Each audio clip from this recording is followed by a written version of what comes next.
आज आपण एक नवीन लेटरचा साऊंड शिकणार आहोत.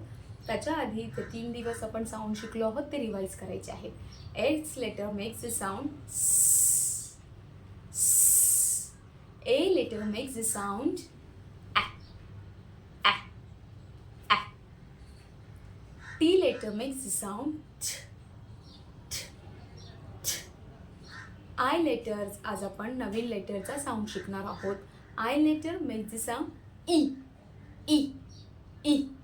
मुलांना हे सर्व ॲक्शन सोबत शिकवायचं आहे जेणेकरून मुलं लवकर लक्षात ठेवतील. ई आयचा साऊंड चे वर्ड्स जे आहेत ते आपण बघणार आहोत. A A ink. A A igloo. E E insects. मुलांना विविध वर्ड्स आय लेटरपासून सुरुवात होणार आहे द्या. आणि आता आपण 4 लेटर साऊंड शिकलो आहोत. विविध वर्ड्स ठेवा, त्यांना विविध वस्तू दाखवा, त्यांची नावं विचारा आणि कोणता साऊंड कुठल्या लेटरचा आहे ते फ्लॅश कार्ड मॅच करायला सांगा.